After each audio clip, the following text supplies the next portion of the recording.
Si dating Agriculture Secretary Manny Piñol, hindi na nakatiis mga kababayan yung dalawang kongresista, si Tingog Party List Jude Asidre at saka si at the Department of Agriculture.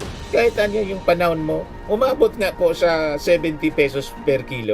Tapos yung sinasabi ni Digong na i-reduce niya hanggang 7 pesos, hindi man po niya nagawa. Pagkatapos pinagtatawanan nila yung 20 pesos na 20 pesos. Hindi man siya nag-promise, nangangarap siya to reduce it, sana niya mangyari. Sa aking panahon, at least ngayon po ang pinakang mura, 29 pesos. At may gubernatorial candidate, kandidato pala to, bumalik sa pagka-gobernador, bumabalik, Manny Piñol, after he criticized the government over its growing debt. Taga-suporta ninyo, yun man lang po ang nakukumbinsi ninyo. Nagbabagang mga balita at pagtalakay sa mga isyu ng lipunan. Pulsa, opinyon, banat at paglalantad sa katotohanan. Pulsa, what you see is what you get. You decide.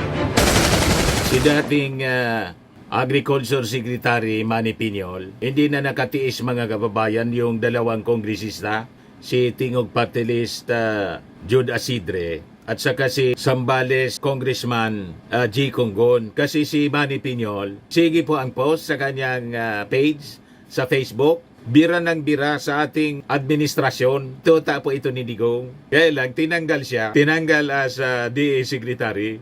Tapos, inappoint na lang doon sa kalimutan ko yung posisyon sa Mindanao. Doon na lang siya tinapon mga kababayan pabalik sa kanyang lugar. Kasi hindi man naayos yung problema natin sa pagkain. Pero sige ang daldal po ni Manny Piñol. Nagmamagaling. Binigyan na kayo na pagkakataon to serve. Just like Digong.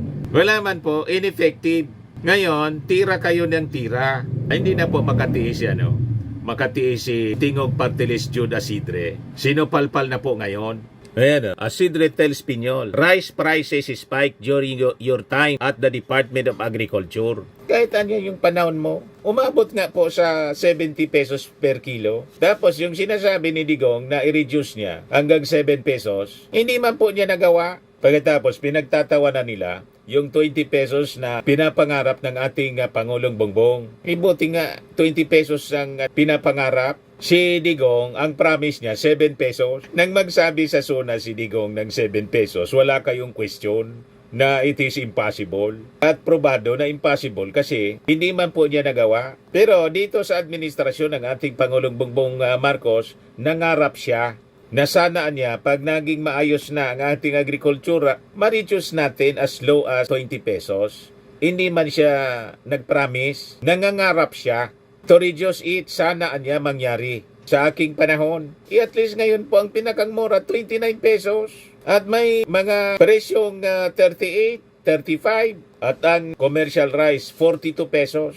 What about nung panahon po ni Digong? Umabot sa Mindanao, 70 pesos. So nakikita ninyo ang diferensya ng administrasyon na kung isipin po, malayo kaysa sa nangyari nung previous administration. Pero wala kayong tigil sa batikos. Kaya hindi na po nakatiis si Congressman Jude Asidre. Talagang binanata na po si Piñol. Wala man silang nagawang maayos. Diyan sabi rito, another lawmaker has called out North Cotabato gubernatorial candidate. Kandidato pala to. Bumalik sa pagka-gobernador, bumabalik. Manny Piñol, after he criticized the government over its growing debt, he reminded the public that rice prices spiked during Piñol's time as Agriculture Secretary. Basag na basag si Manny Piñol. Kumakandidato pa lang muli, nag-iingay siya. Hindi man ninyo nagawa noong panahon ninyo as DA Secretary. Huwag magmagaling. Para kayo yung mga dilawan, palibasa, pare-parehas yung kulay ninyo. Yung mga dilawan, binigyan ng pagkakataon more than 30 years. To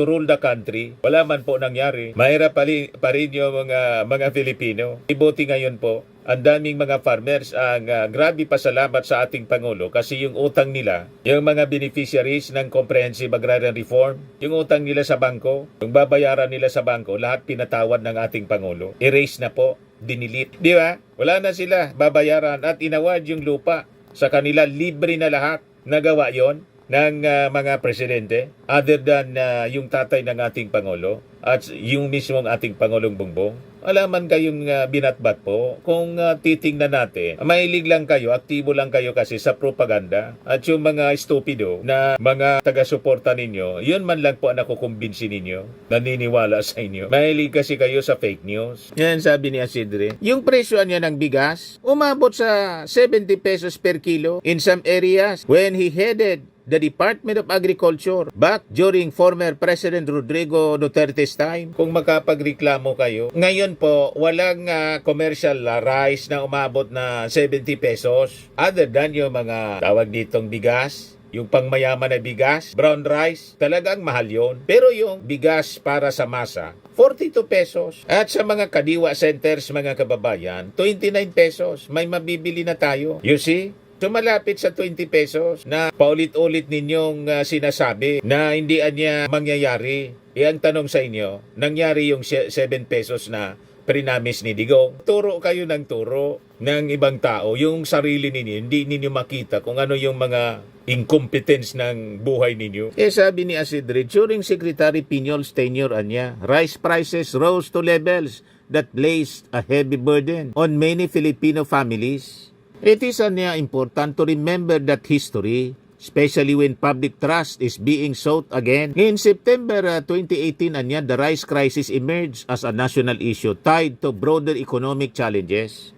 Inflation peaked at 6.7% that month, the highest in nearly a decade, with food inflation among poor households even higher, sabi po niya. As the staple food of Filipinos, rice was at the center of the crisis. Retail prices for well-milled rice in Metro Manila ranged from 46 to 48 pesos per kilo, about 14% higher than the previous year. Asidre's criticism of Piñol came after the latter's campaign sortie in North Cotabato, video footage of which was uploaded on the former D official's Facebook page. Piñol spoke using local dialect. He said that government programs like aid distribution have a hidden agenda. The desire of the current administration's officials to stay in power beyond their term. Yung mga akusasyon ninyo, kung ano yung mismong agenda ninyo, binibigay ninyo sa Marcos administration. Yun ang agenda ng mga Duterte. Hindi pa nga mag 2 years sa panunungkulan yung ating Pangulo, gusto nang ipaupon si Sara. So sino ngayon ang gustong mag-perpetuate in power? Yung ayaw nang matanggal. Yun ang mismong agenda. Kaya lang nabuking po ni Martin Romualdez yung plot, mga kababayan,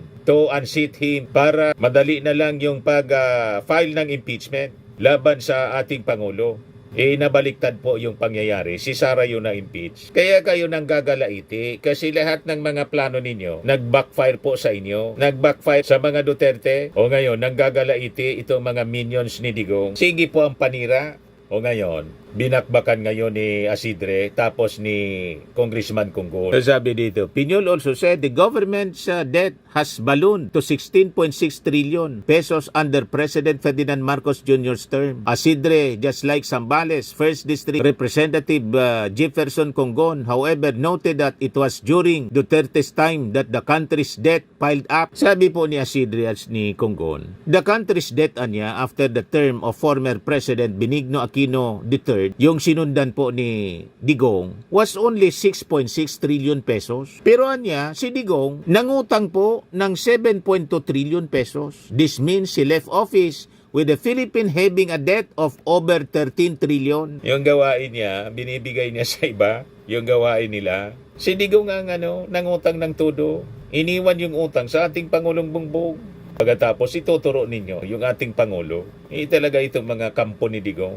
Sabi nga dito sa amin, mga balisngag ang pag-iisip. Ano ba yun sa Tagalog, yung balisngag? Burugsukan, baliktad po yung mga pag-iisip nila. So sabi ng dalawang congressman, borrowings yung pangungutang niya during Duterte's time were higher than the combined debt left by the 2 previous presidents. Kaya sabi po ni Congon, look in the mirror. Tingnan mo ninyo ang sarili ninyo sa salamin. Kaya sabi po ni Congon, before pointing fingers niya, look in the mirror. You resigned in disgrace and you still owe the Filipino people answers, not lectures. Sabi po ni Congon, the truth is simple anya. The current government is paying for the sins of the past. The ones who bloated the debt are now acting like saints It's shameless, mga walang iyaan niya kayo. Sabi po ni daing supog. Shameless, walang iya ang ibig sabihin. Sabi dito sa amin, mga ura supog, daing supog na mga taong ito. Turo kayo ng turo, ituro ninyo yung sarili ninyo. Yung mga kasalanan ninyo, bibigay ninyo sa iba, ituturo ninyo yung iba. May iya kayo, manipinyol. Masyado kayong nagmamagaling. Hindi nga kinaya ng previous administration ninyo. At ang daming pagkakamaling ginawa. Lalo na yung EJK na wala kayong sinasabi. Kaya tama lang na si Digong po, diniliber doon sa dahig para panagutan niya yung kanyang mga kasalanan sa mga mamamayang Filipino. Pagkatapos, galit kayo sa ating Pangulong Bongbong Marcos. Yung kasalanan ninyo, hindi man sa ating Pangulong Bongbong. Ang kasalanan ninyo, doon sa mga pamilya ng mga namatay sa EJK. Napakalinaw. Wala pa sa posisyon yung ating Pangulo, wala pa sa Palasyo Malacanang, may kaso na si Digong sa ICC. Paano ituturo ninyo yung ating Pangulo na siyang may kasalanan? Yung kasalanan ninyo, ibiblame ninyo sa iba. Self-inflicted ang mga ginawa ninyo. Yung mga trouble na kinaharap ninyo, self-inflicted. Tama si Boying Rimulya. So sabi dito, Piñol held the positions of DA Secretary and Mindanao Development Authority o MINDA Chairman. Let's set the record straight, sabi po ng Congressman Conggon. It was under your boss, former President Rodrigo Roa Duterte, when our country's debt truly ballooned with 7.2 trillion pesos added in just 6 years. That's more than the combined total debt of all Philippine presidents from Manuel Quezon to Benigno Noynoy Aquino, the third, over 89 years amounting to only 6.6 trillion pesos, sabi ni Conggon. Yes, sabi niya, if there is a debt burden, it was the one the Duterte administration created. The Marcos administration niya inherited a fiscal landscape already strained by Duterte era loan, many of which were granted blanket approval under the guise of pandemic response, but with little congressional scrutiny or transparency. Ang dami pong yumaman, lalo na yung formally. You see, hindi pinakinabangan mga kababayan ang ating mga mamamayan, yung inutang na pera, ang daming yumaman. Mga kaibigan, alam na ninyo kung sino-sino. Inimbestigahan po ni Senator Dick Gordon, pinagmumura ni Digong si Dick Gordon. Yes, sabi po ni Conggon, we in Congress are now pushing for reforms to make sure future administration do not recklessly mortgage our nation's future the way it was done under Duterte. That includes investigating how the 7.2 trillion pesos in loans was used and whether the Filipino people truly benefited from that borrowed money. House Deputy Leader, Majority Leader, Iloilo 1st District Representative Janet Garin earlier called for a congressional inquiry into the 7.2 trillion pesos debt. As she said, the unchecked borrowing during the pandemic years severely reduced the country's fiscal space. Ako, tingin ko, ito ang rason kung bakit gusto nilang, minamadali nila mga kababayan na iupo si Sara. Kasi ang dami pong nakakalkal na mga milagro, mga salamangka ng previous administration. Yan ang totoo niyan. Huwag kami manipinyol. O di basag na basag ka kay Congressman Asidre at Congressman Conggon. Ito naman po, Firmax Firming and Lifting Cream, pinapahid po sa mga pulses in affected area. Mainam po sa paninigas ng mga kaso-kasuan. Ito naman po, Automax Radiant Serum. Sa mukha naman yung application, anti-aging po siya. You will look 10 years younger than your age. Sa mga cancer patients naman po, baka lang gusto ninyo itong itry. Neng siya red mixed fruit drink. Hindi mo po siya gamot, food supplement siya. Kaya lang, gawa siya mga kababayan sa goji berry. Yung goji berry may anti-cancer properties. O ngayon, yung mga inquiries ninyo, dumiritso na lang kayo sa aming messenger sa Facebook para masagot namin agad. Ayos pa? Ayos na ayos niya, Mr. Maravilla. At sa mga nagana po ng malinis and spacious fitness gym, pumunta lang po kayo sa aming Colossal Fitness Gym. May Grab ka rental din po kami. Ito naman po yung bago naming product na binibenta online. Eye Glow Serum, whitening po siya. Tingnan ninyo yung epekto sa aking anak na architect before and now. Yung mga inquiries po ninyo, dumiretso na lang kayo sa kanyang Facebook account, Riz Maravillas.